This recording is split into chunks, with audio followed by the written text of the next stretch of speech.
AP liquor scam కేసులో నేటి SIT విచారణకు మాజీ మంత్రి నారాయణ స్వామి దూరంగా ఉంటున్నారు. ఇవాల్టి విచారణకు హాజరు కాలేనని సిట్ అధికారులకు సమాచారం ఇచ్చారు.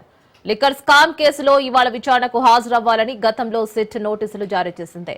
దీంతో అనారోగ్యం, వ్యక్తిగత కారణాల వల్ల నేడు విచారణకు రాలేకపోతున్నానని మాజీ మంత్రి నారాయణ స్వామి అధికారులకు తెలిపారు.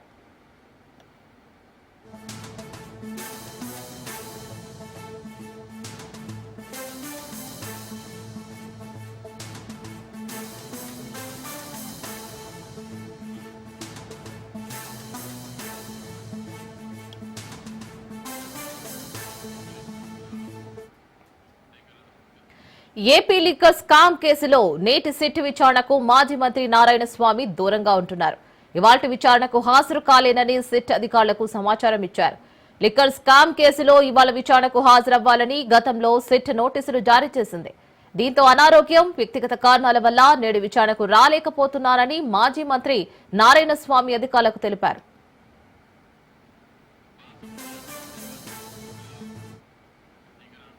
దీనికి సంబంధించి పూర్తి డీటెయిల్స్ మా ప్రతినిధి వాసు అందిస్తారు. వాసు, ఇప్పటికే 12 మంది మంత్రులను అరెస్ట్ చేశారు. 12 మంది ఇందులో స్కామ్ లో ఉన్న అందులో మిథున్ రెడ్డితో కలిపి 13 అయ్యారు. ఇప్పుడు నారాయణ స్వామి తప్పుకుంటున్నారా లేక నిజంగానే అనారోగ్య కారణాల వల్లే పక్కకి ఆగారంటారా? అది ఎక్సైజ్ గత ప్రభుత్వంలో ఎక్సైజ్ శాఖ మంత్రిగా ఉన్న నారాయణ స్వామి ఈ రోజు సిట్ లో హాజరు కావాల్సి ఉంది. అయితే సిట్ ప్రతినిధి కూడా నారాయణ స్వామికి లెటర్ పంపించారు.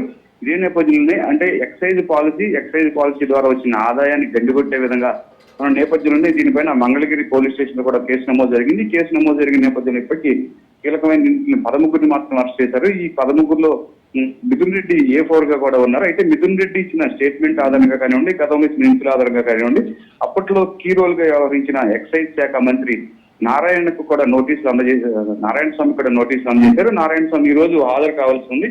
ఈ రోజు హాజరు కావాల్సిన తన అనారోగ్యంగా ఉండటం కారణంగా రాలేనని చెప్పేసి కూడా చిట్టుకు తెలియజేశారు. మరొకసారి నోటీస్ ఇస్తామని చెప్పేసి చిట్ అధికారులు చెప్తున్నారు. అయితే ఇప్పటి వరకు కూడా అంటే 3,50,000 కోట్లు 3,50 వరకు కోట్ల వరకు భారీగా అవినీతి జరిగిందని చెప్పేసి మాత్రం సిట్ అధికారులు ప్రాథమికంగా ధృవీకరణ వచ్చారు.